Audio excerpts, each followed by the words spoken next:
Hi friends, ఎలా ఉన్నారు? అందరూ బాగున్నారా? మేము కూడా బాగున్నాం ఫ్రెండ్స్. ఏంటంటే చూడండి, మటన్ మ్యారినేట్ చేసి పెట్టాను. అనుకున్నది ఒకటి, జరిగింది ఒకటి. ఏంటి అనుకుంటున్నారా? మనం మటన్ ఫ్రై చేద్దాం అనుకుంటే మటన్ కర్రీ చేయాల్సి వచ్చింది. పర్లేదులేండి, కూర కావడం సరిపోయింది. లైఫ్ అయింటే చాలామంది అలాగే ఒకటి అనుకుంటారు, అదే జరుగుతుంది అనుకుంటారు, కానీ జరిగేది ఇంకోటి జరుగుతుంది. అప్పుడు వాళ్ళ కొమ్మను వాళ్ళే కూర్చున్న కొమ్మను వాళ్ళే నరుక్కున్నట్టు అవుతుంది. సో చాలామంది లైఫ్లలో అలాగే జరుగుతుంది. అందుకని అలా జరగకూడదంటే ఎప్పుడైనా కానీ శ్రద్ధతో, భక్తితో, నీతి నిజాయితీతో ఏదైనా చేయాలి.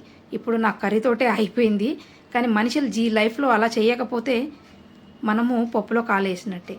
కానీ లైఫ్ కదా, తిరిగి రాదు. అందుకని ఎప్పుడైనా కానీ లైఫ్ అనేది చాలా జాగ్రత్తగా ముందుకు వెళ్ళాలి. ఒక్కసారి చేయి జారిపోతే ఏది రాదు, ఏది దొరకదు. అందుకని చాలా జాగ్రత్తగా ముందు అడుగు వెయ్యాలి. లైఫ్తో ఆట ఆడుకోకూడదు, ఎందుకంటే మనతోటి లైఫ్ ఆట ఆడుకుంటుంది. అప్పుడు ఎవరికి చెప్పినా ఏం చేసినా మనం ఏం చేయలేం, మన చేతిలో ఏమీ ఉండదు, జరిగేది చూడడం తప్ప. అందుకనే ఎవరైనా కానీ చాలా పద్ధతిగా ఒళ్ళు దగ్గర పెట్టుకొని జాగ్రత్తగా నీతి నిజాయితీతోటి ముందుకు వెళ్ళాలని ప్రతి ఒక్కరికి నేను ఇచ్చే సలహా ఇచ్చేంత ఏజ్లో ఉన్నానా లేదా అంటే లేకపోయి ఉండొచ్చు. కాకపోతే ఈ ఏజ్లోనే చూశాను కాబట్టి చాలా వరకు వయసు చిన్నదైన అనుభవం మాత్రం మూడింతలు ఎక్కువే ఉందండి. ఎలా అంటారా?